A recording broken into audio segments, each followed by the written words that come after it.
الحمد لله نحمده ونستعينه ونستغفره ونؤمن به ونتوكل عليه ونعوذ بالله من شرور أنفسنا ومن سيئات أعمالنا من يهده الله فلا مضل له ومن يضلل فلن تجد له وليا مرشدا أما بعد فأعوذ بالله من الشيطان الرجيم بسم الله الرحمن الرحيم إنك لا تهدي من أحببت ولكن الله يهدي من يشاء وقال النبي صلى الله عليه وسلم ليبلغ الشاهد الغائب وقال تعالى كنتم خير أمة أخرجت للناس تأمرون بالمعروف وتنهون عن المنكر سبحانك لا علم لنا إلا ما علمتنا إنك أنت العليم الحكيم جزا الله عنا محمدا ما هو أهله اللهم أرنا الحق حقا وارزقنا اتباعه وأرنا الباطل باطلا وارزقنا اجتنابه گه شور یا بداند شب داند تهری گه بلبل بل بداند یا بداند شافوری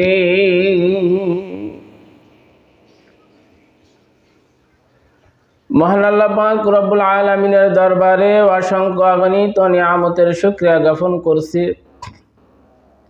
যে মহান আল্লাহ সুবহানাহু ওয়া তাআলা আমাকে আপনাকে দুনিয়ার সকল প্রকার ঝামেলাকে মুক্ত করে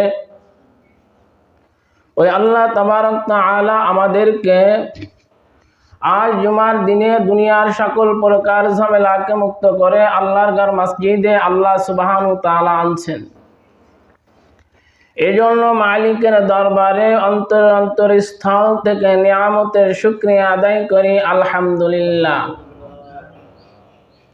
যে মালিক আমাকে আপনাকে নেক আমল করার সুযোগ দান করলেন আল্লাহর ঘর মসজিদে সেই মালিক সেই আল্লাহ আমাদেরকে আগেভাগে আনলেন নিয়ামতের শুকরিয়া আদায় করতে হবে আমার মতন অনেক ভাই অনেক বাবাজি এখনো পর্যন্ত মসজিদে আসে নাই তার থেকে মালিক আমাদেরকে যাচাই বাছাই খুঁটে বেছে আগে ভাগে আনছেন এজন্য মহা মালিকের দরবারে শুকরিয়া আদায় করি আলহামদুলিল্লাহ লক্ষ কোটি দুরূদ ও সালাম মানবতার দুধ মুক্তির দিশারি दोनों जहानेर सरदार जन्नतेर कांडारी जनाबे मुहम्मदुर रसूलुल्लाह সাল্লাল্লাহু আলাইহি ওয়াসাল্লামের উপর।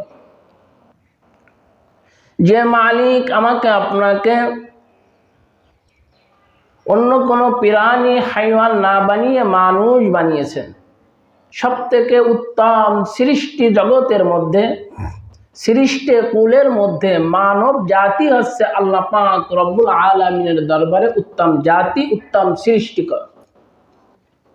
এজন্য আমার আল্লাহ বলছেন ওয়ালাকাদ কাররামনাহু বানি আদম, আমি আদমদেরকে ও আদম সন্তানদেরকে আমি দামি করে উচ্চ শ্রেষ্ঠত্ব দান করে আমি আল্লাহ তাদেরকে সৃষ্টি করছি। দেখেন আল্লাহ পাক রব্বুল আলামিন চাইলে কাউকে হেদায়েত দিতে পারেন, না চাইলে কাউকে হেদায়েত নাও দিতে পারেন। আল্লাহ পাক রব্বুল আলামিন কাউকে হেদায়েত দিয়েছেন, সে সঠিক রাস্তা পেয়ে গিয়েছে। যাদেরকে আল্লাহ পাক রব্বুল আলামিন হেদায়েত দিবেন না, হেদায়েত কপালে নসিবে লেখা নাই, সে কশিন কালো হেদায়েত পাওয়ার উপযুক্ত হতে পারবে না। তাহলে আল্লাহ রসুল সাল্লাল্লাহু আলাইহি ওয়াসাল্লামের আপন চাচা, সে ইসলাম গ্রহণ করতে পারত, হেদায়েত গ্রহণ করতে পারত। অন্তিম সজ্জা যখন মৃত্যু হতে যাবে, আজরাইল এসে গেছে, মৃত্যুর সজ্জা, তখন পয়গম্বর কাছে কাছে যে বলছিলেন, চাচা যান, আপনি শুধু কালিমা পড়ে আল্লাহর ওয়াহাদানিয়াতকে স্বীকার করে আমি রাসূলকে রাসূল হিসাবে আপনি স্বীকারোক্তি দিয়ে যান, পরকালে আপনার নাজাতের ওসিলা হবে। দেখেন আমার আপনার মূল টার্গেট ভারতের নিজামুদ্দিন নাকি আল্লাহ পাওয়া? আল্লাহকে পাইতে হবে। হেদায়েত দেওয়া না দেওয়ার মালিক কে? আল্লাহ। সেই কথাটা আমার আল্লাহ বলছেন, ইন্নাকা লা তাহদি মান আহবাবতা ওয়ালাকিন্নাল্লাহা ইয়াহদি মান ইয়াশা। আমার আল্লাহ যাকে চায় তাকে হেদায়েত দেন। হেদায়েত কি কোনো পয়গম্বরের হাতে?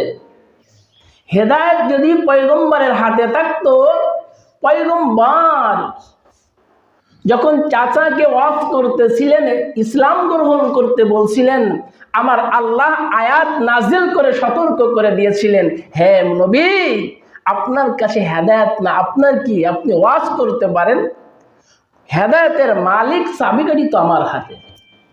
দেখেন প্রথম লেখার মধ্যে বর্তমান সময় দেখা যাচ্ছে আমাদের অনেকের এরকম একজন বিশিষ্ট ব্যক্তিত্ব মতনৈক্য, মত পার্থক্য, তার মনের ভাব, তার আকীদা, যে আকীদা ঈমান থাকে না।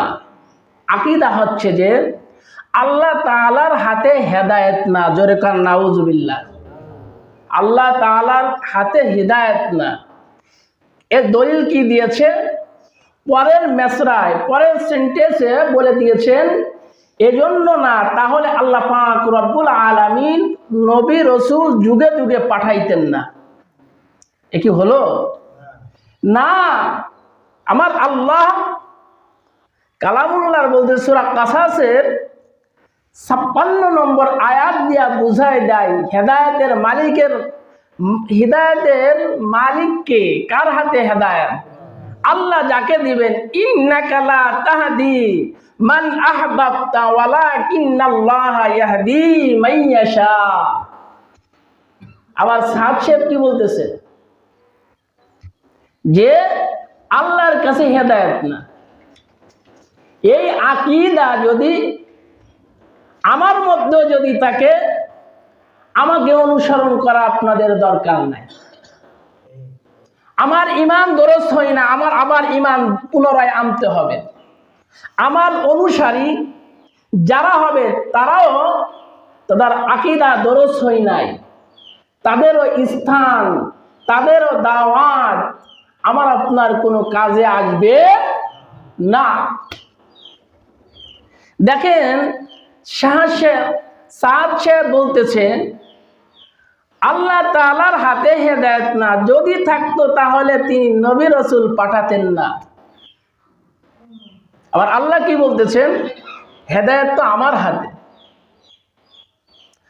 আল্লাহ রাসূল সাল্লাল্লাহু আলাইহি ওয়াসাল্লাম ইবনে মাজাহ শরীফের মধ্যে হাদিসটা আছে, পয়গম্বর বলেন লিউবাল্লিগিশ শাহিদুল গায়ব, যে উপস্থিত আছে অনুপস্থিতদের কাছে আমার বাণীটা পৌঁছায় দাও। দেখেন রাসূল সাল্লাল্লাহু আলাইহি ওয়াসাল্লাম এই কথাগুলা বলছেন। সাহাবা আজমাইন রাসূল আরবি সাল্লাল্লাহু আলাইহি ওয়াসাল্লামের দরবার থেকে, দর্স থেকে যখন হাদিস গ্রহণ করতেন, অনেক সাহাবা আজমাইন যখন অ্যাবসেন্ট থাকতেন, উপস্থিত থাকতেন না, যখন যারা উপস্থিত থাকতেন তাদের কাছ থেকে রাসূল আরবি সাল্লাল্লাহু আলাইহি ওয়াসাল্লামের কথাগুলা, হাদিসগুলা তারা সংকলন করে নিতেন। মনে করেন আমি যে কথাগুলা বলছি, এই কথাগুলা যদি আপনি অনুপস্থিতদের কাছে পৌঁছায় দেন, আপনার মতন কফলওয়ালা লোক এই গাজীবাড়ি জামে মসজিদের মহল্লা থেকে আর একজনও হতে পারে না। অন্য জায়গায় আমার আল্লাহ বলতেছেন কুনতুম খায়রা উম্মাতিন উখরিজাত লিন-নাস তা'মুরুনা বিল মা'রুফ ওয়া তানহাউনা আনিল মুনকার। এরে আমার আপনার মধ্যে অনেক লোক আছে না, এর মধ্যে তো ওই ব্যক্তি দামি, ওই ব্যক্তি আমার মালিকের কাছে তার দামটা এত বেশি, যে ব্যক্তি সমাজের মধ্যে, গ্রামের মধ্যে, কুল কায়নাতের মধ্যে সব জায়গায় সব কাজের আদেশ, অসৎ কাজের নিষেধ যারা করে, তার মধ্য থেকে, সবার মধ্য থেকে তার সম্মান আমার আল্লাহর কাছে অনেক বেশি। আর দেখেন হেদায়েত যদি আমার আপনার হাতে থাকতো, তার রাসূল আরবি হাবিবে কিবরিয়া মুহাম্মদুর রাসূলুল্লাহ সাল্লাল্লাহু আলাইহি ওয়াসাল্লাম তার চাচাকে হেদায়েত দিয়ে দিতেন।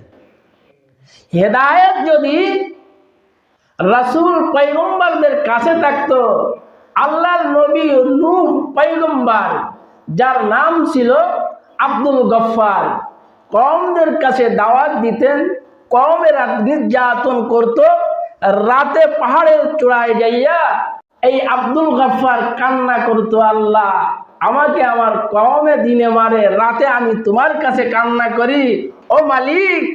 এইভাবে যখন কান্না শুরু করে, আমার আল্লাহ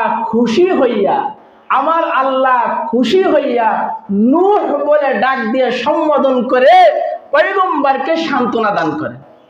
নূহ মানে হচ্ছে করন্দনকারী, নাহা ইয়ানাহু নাওহাতান, করন্দনকারী। দেখেন আব্দুল গফফার নাম থেকে সাকেত হইয়া নূহ, এই নূহ নামেই আমার আল্লাহ কালামুল্লাহর মধ্যে একটা সূরাও নাযিল করে দিয়েছেন, নামকরণ নূহ সূরা নামে একটা সূরাও হয়েছে। দেখেন তাহলে নূহ পয়গম্বর তার সন্তানকে সে ইলমে নববী, দিন এবং দিনের তাওহীদের দাওয়াত, তাওহীদ তার সিনার মধ্যে ঢুকায় দিতে পারতেন। সন্তান, পিতা নবী, সন্তান বেদিন, তাকে হেদায়েত দিতে পারি নাই। আল্লাহ বলছেন ফাযাক্কির, ওয়াজ কর, ফাইন্না যিকরা তানফাউল মুমিনিন, ওয়াজ করলে মুমিনের দিলের ভিতরে প্রশস্ত হয়, প্রশান্তি পায়, যেরকম সুবহানাল্লাহ। ইমানদার ইমান গ্রহণ করে। আচ্ছা সে বলতেছে আমার আপনার আজমির কেন্দ্র না, আমার কেন্দ্র আছে মদিনাওয়ালা। কথা ঠিক কিনা?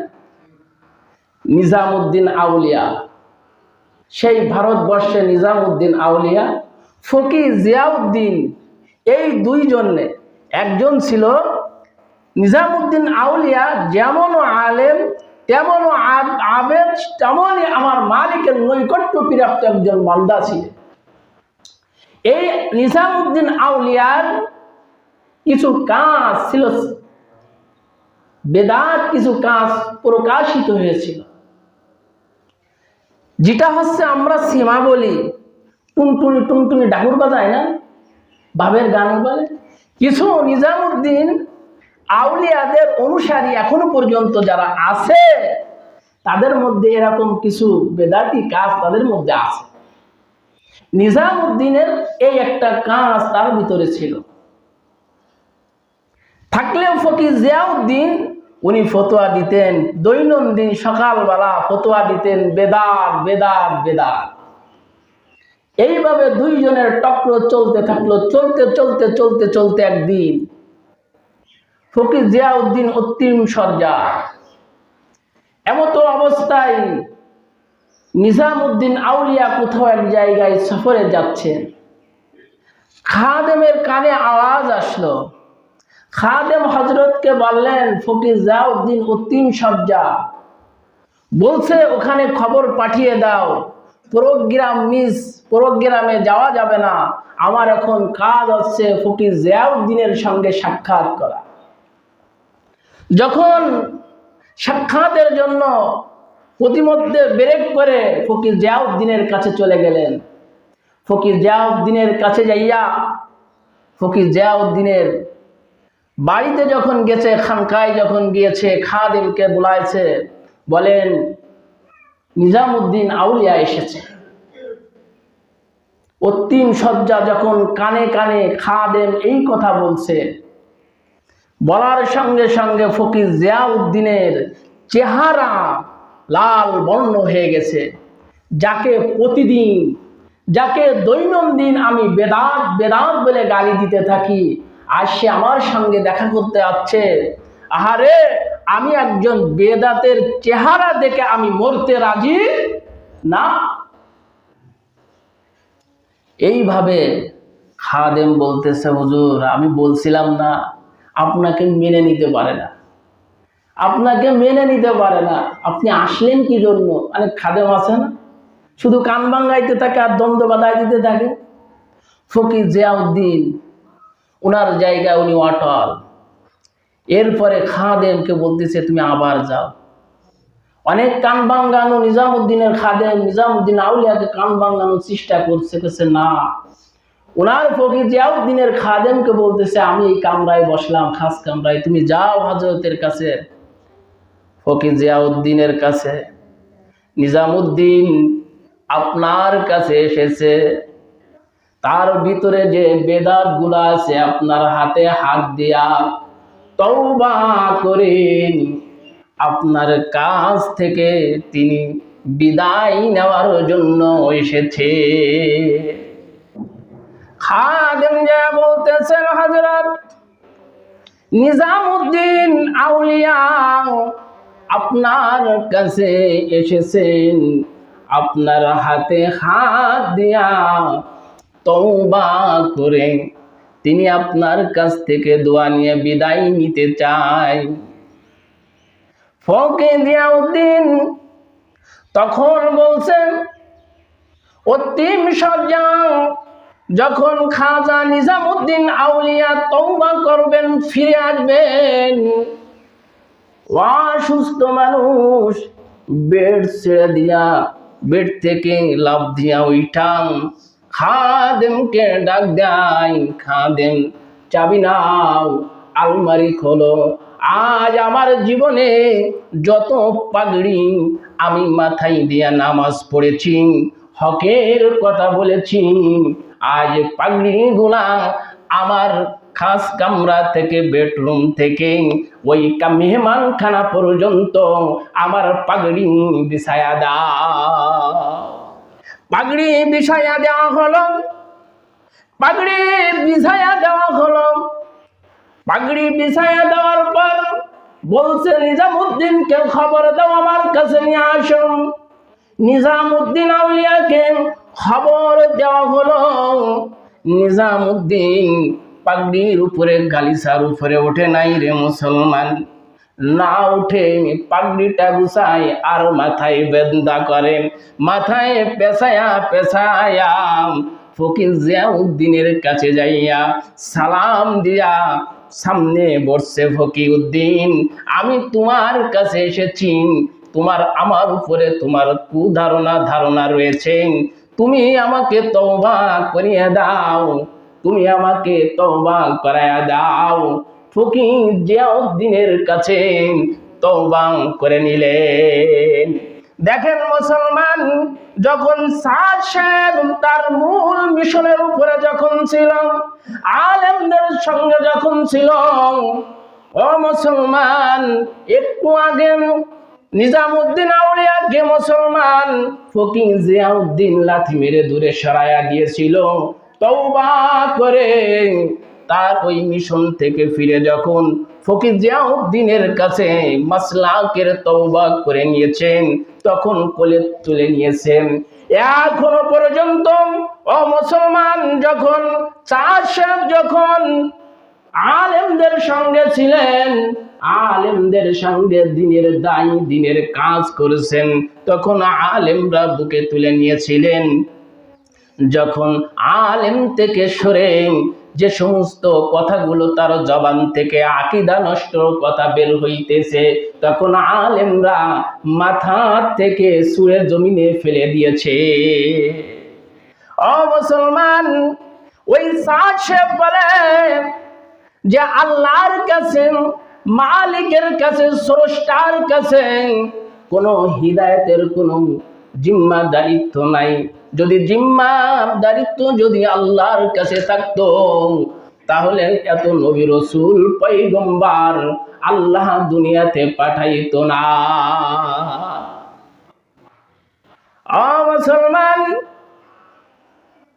এজন্য আমরা যখন বান্দা উম্মাত যখন পথভ্রষ্ট হতে যাবে, আল্লাহ তাকে এমন একটা স্তরে নিয়া তার থেকে কিছু কথা, এমন কথা বের করে দিবে যে কথার কারণে আল্লাহ নারাজ হয়ে যায়। আল্লাহ পাক রব্বুল আলামিন বলছেন, বান্দা আমার কাছে হিদায়াতের চাবিকাঠি, যদি আমার কাছে যদি হেদায়েতের চাবিকাঠি যদি না থাকে রে মুসলমান, তাহলে যার ইমাম সাহেবের কাছের লোকে ইমাম সাহেব ওয়াজ করে দিত, ইমাম সাহেব তাকে হেদায়েতের মালিক বানিয়ে দিত। ও মুসলমান, সন্তান আলেম পিতাকে সঠিক কথা বলে তাকে সঠিকভাবে নিয়ে আসতো। এত আলেম হয়েছেন, নবী হওয়ার পরেও সন্তানকে সঠিক রাস্তায় আনতে পারি নাই, সঠিক রাস্তায় তাদেরকে ফিরাইতে পারি নাই। হেদায়েতের মালিক আমার আল্লাহ, আল্লাহর কাছে হেদায়েতের মালিকের চাবিকাঠি। ও মুসলমান, বহু কথা, অনেক রেফারেন্স তিনি দিয়েছেন। দেখেন 16টাই কাগজে রয়েছে যে সমস্ত বক্তব্যের কারণে আকীদা নষ্ট হয়ে যায়, ঈমান নষ্ট হয়ে যায়।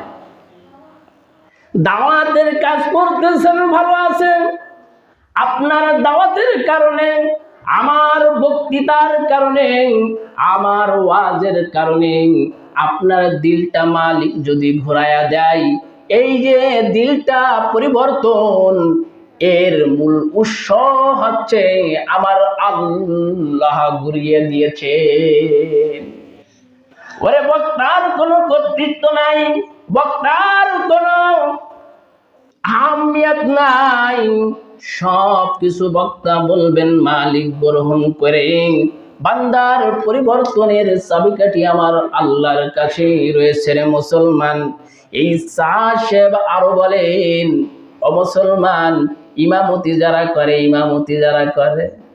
ইমামতি মুয়াজ্জিনি করা যারা করে, ইমামতি মুয়াজ্জিনি করে যে বেতন নেয়, ভাষাটা আরো বলবো নাকি, যারা বেতন নেয় মনে হয় যেন বিশ্বাগানায় বিষাক্ত করে সে যে টাকা উপার্জন করে, ওই টাকার সঙ্গে ওই বেতনটাকে ওই টাকার সঙ্গে তাসবিহ দিয়েছেন মুসলমান। ওই জিনাকারী ওই বিশ্বা নাকি এই আলেমের এই ইমামের থেকে আগে জান্নাতে চলে যায়। এরকম আছে নাকি? এরকম আকীদা এই আকীদা, যে অনেক কথা এখানে লেখা রয়েছে, সব কথা বলা সম্ভব না। এরকম আছে নাকি? আরে বিশ্বার সঙ্গে একজন ইমামের টাকার বেতনের হাদিয়ার সঙ্গে তাসবিহ দিয়েছে, আবার ওই জিনাকারী ওই বিশ্বা নাকি আগে জান্নাতে চলে যাবে ইমামের আগে। তার আকীদা। আল্লাহর নবী হযরত মূসা ভুল করেছেন, এজন্য তুর পাহাড়ে তিনাকে নিয়ে গেছেন। আল্লাহর নবী কি ভুল করেছেন মূসা? এরে আল্লাহ তো ডেকে তুর পাহাড়ে তাওরাত কিতাব আনার জন্য আল্লাহ পাক রব্বুল আলামিন হযরত মূসা কালিমুল্লাহকে আল্লাহ ডাক দিয়েছিলেন। মূসা পয়গম্বর সেখানে চলে গিয়েছিলেন। উম্মতেরা পথভ্রষ্ট হয়ে গেছে, এই জন্য মূসা আলাইহিস সালাতু ওয়াস সালাম অন্যায় করেছে, অপরাধ করেছে। এই কারণে তুর পাহাড়ে হযরত মূসাকে ডাকছে আমার আল্লাহ। এই আকীদা আছে সাথে। এরকম আকীদা নিয়ে যারা চলে, পয়গম্বর, আরে যে রসুল আরবি সাল্লাল্লাহু আলাইহি ওয়াসাল্লাম নিষ্পাপ বেগুনাহ, তিনার আগেও গুনাহ নাই পরেও গুনাহ নাই। আমার রসুলের শিশুদের দেখি তো গুনাহ নাই। আরে যখন নবুয়ত পেয়েছে, নবুয়তের সময় কোনো গুনাহ নাই, নিষ্পাপ। পয়গম্বর বলেছেন, আল্লাহ পাক রব্বুল আলামিন সেটাকে বলেছেন। তারপরেও সে বলে রসুল বিবাহ করেছে, এক বিবির বেলায় কি করছে, খেজুর ছিটায়া বিবাহ করছে, অন্য বিবির বেলায় গোস্ত রুটি দিয়া কি করছে, ওলিমা করছে। এখানে ইনসাফ করে না, এখানে ইনসাফ করেছে, এর দ্বারাও এটা ভুল করেছে। আরে আমার রাসূল যেটা করছে, যেটা যে সময় করছে, আমার আল্লাহ পাক রব্বুল আলামিন এলকা করে দিয়েছেন। আমার আল্লাহ পাক রব্বুল আলামিনের নিজাম অনুমতি সাপেক্ষে আমার আল্লাহর পয়গম্বর সমস্ত কার্যকলাপ সেভাবে চালিয়েছে। এজন্য মসজিদের মধ্যে শুধু খালি দাওয়াত দিতে হবে, মাদ্রাসার লাইনে মাঠে ময়দানে দাওয়াত দিলে হবে না। মুসলমান কয়জন মুসলমান মসজিদে আসে? দেখেন, আমাকে আপনাকে দেখলে তারা পলায় চলে যায়। আসে না অনেক মুসলমান বারা পলান দেয়, তাবলিগি লোক আছে পলা মাগরিব সমাজে বসতে হবে না, মোবাইল চালাতে কষ্ট হবে না, নাটক দেখতে কষ্ট হবে না, সময় চলে যাবে না, আজকে পর্ব বাদ রয়েছে, আজকে সেই দিন, এরকম আসে না, বলা বলি করে তো অনেকে। দেখেন, আর একজন আলেম যখন কথা বলে, আল্লাহ পাক রব্বুল আলামিন আলেমের জবানের সে নুরানি কুরানি জবান থেকে যে কোরআনের নূর বের হতে থাকে, শ্রোতারা সেই নূরগুলার দ্বারা নূরগুলা গ্রহণ করতে থাকে আর উপকৃত হতে থাকে। অনেক কথা এখানে বলছে যেগুলা আল্লাহু আকবার। কোরআন শরীফ যদি বুঝে না পড়ে তাহলে নাকি ওয়াজিব তরফ হয়ে যাবে। অন্য হাদিস শরীফের মধ্যে আছে জয়ীব না, গরজ না, মৌজুও না, সহি সনদে সহি ভাবে কোরআন শরীফ বুঝুক চাই না বুঝুক, পড়লে প্রতি হরফে 10 নেকি। আবেগ ভরা কণ্ঠনে যখন বলবে, আল্লাহ 70 নেকি দান করবে। হাফেজ আব্দুল আওয়াল জোয়ানপুরি রহমাতুল্লাহ আলাইহি বলছেন, কোন ব্যক্তি যদি বিসমিল্লাহ শরীফ টান দেয়, বিসমিল্লাহ শরীফ পড়েন, 104 কানা কোরআন 104 খানা কিতাব খতম করা সব তার আমল নামায় চলে যায়। এটা আমার আপনার কথা বলছি। আর যদি আবেগ ভরা কণ্ঠ নিয়ে মোহাব্বত নিয়ে যদি পড়ে, তাকে আল্লাহ পাক রব্বুল আলামিন যে কত দিবে উম্মত নিয়ে কুল পাবে না, বহন করে পারা যাবে না। কোরআন বুঝে পড়ো, ঠিক আছে, এর আগে যে ডুব পড়ছে ওখানে প্রস্রাব করলে না করলে কি সেটাকে আপনার জানা দরকার আছে কিনা? আগের গুলা কথা, সিয়াক সাবাক, আগ পিছের কথা যদি, বক্তব্য যদি আপনি না বুঝেন তাহলে উম্মাদ বিভ্রান্ত হয়ে যাবে। দেখেন বিশ্ব ইজতেমায় যে জোর হইতেছে, আলেমরা যারা মুনাফিকের মতন, যারা ঘুম অবস্থায় রয়েছে, ঘুমের অবস্থায় তাদেরকে আঘাত করেছে, আক্রমণ করেছে। 500-র উপরে অস্ত্র, দেশি অস্ত্র পাওয়া গেছে, তাকে দাও কুরল খুন্তা যাকে বলে। মুসলমান কোন জায়গায় আছে?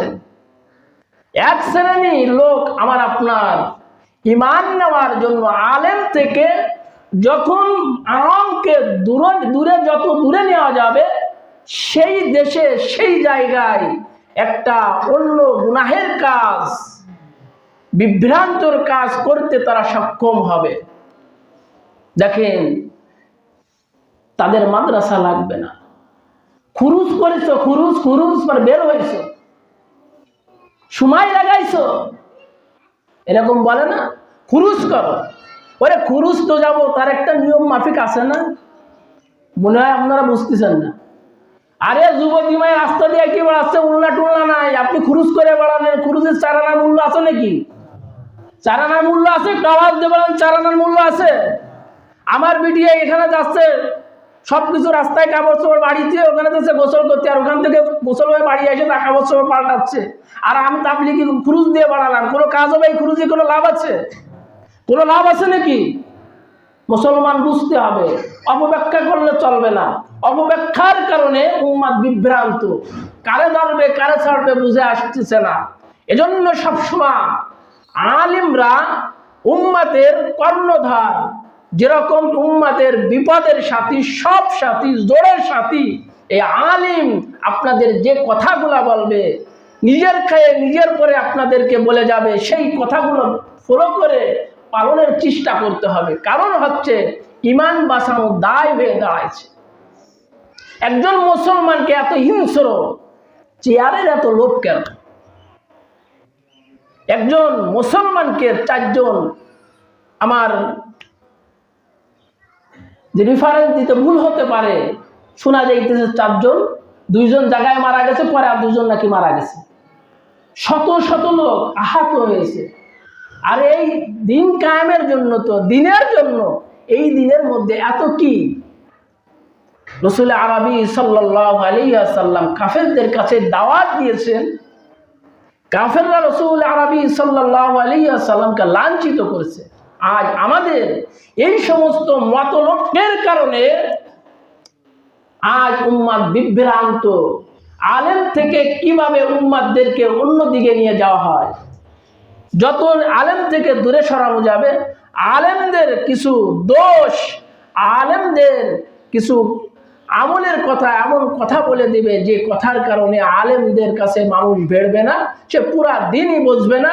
দিন যখন বুঝবে না, নাস্তিক মুরতাদ হয়ে যখন যাবে, বেঈমান হয়ে দুনিয়ার থেকে কবরে নেওয়ার চিন্তা ফিকির, বিভিন্ন এমন একটা মেপ এঁকে সেই নীল নকশা কাজ চলতেছে, হুঁশিয়ার হয়ে যেতে হবে। যখন যেখান থেকে মার্কাজ থেকে, আপনাদের এলাকা ইউনিয়নে মসজিদ থেকে, ইমাম থেকে যে সমস্ত নিদর্শন, যে সমস্ত এলান আসবে, সেদিকে আপনাদের কান দিতে হবে। যেহেতু মুসলমান, তারাও মুসলমান, আমরাও মুসলমান, জঙ্গি সংগঠনের কাজ করলে হবে না। রসুলকে যারা, রসুল সাল্লাল্লাহু আলাইহি ওয়াসাল্লামকে যারা নিষ্পাপ মনে করে না, কিছু বাদী লোক আছে না, কিছু বাদী, এর আগের ভাষা আমি বললাম না, কিছু বাদী লোক আছে, সাহাবা আজমাইনদেরকে কটূক্তি করে, রসুলের ভুল হয়েছে এজন্য কটূক্তি করে। তার ঈমান আছে নাকি? আবার আপনি দিন ইসলাম কায়েম করে ফেলবেন, কেমনে ইসলাম কায়েম হবে? যেখানে আল্লাহ বলেছেন রসুল, রসুলের পরে বলেছেন তাবি, সাহাবি, সাহাবিদের বলেছেন তাবি, তারপরে তাবে তাবিন, আইম্মাই মুস্তাহিদিন, ওয়ারাসাতুল আম্বিয়া পর্যন্ত এসে ঠেকেছে। যদি আপনি সাহাবেদের দিকে আঙ্গুল তোলেন, পয়গম্বরদের দিকে আঙ্গুল তোলেন, তাহলে ইসলাম কিভাবে এই বাংলাদেশে কায়েম করবে? কায়েম করতে হলে সঠিক দিনের উপরে থেকে সঠিক দিন নিয়ে কায়েম করতে হবে, তাহলে নুসরাত আসবে। শুধু কায়েম করলে হবে না, বাস্তবায়ন করে দেখাইতে হবে। মুখে কায়েম আছে, অন্তরে নাই। অন্তরে আপনার বিষ, মুখে হচ্ছে মধু।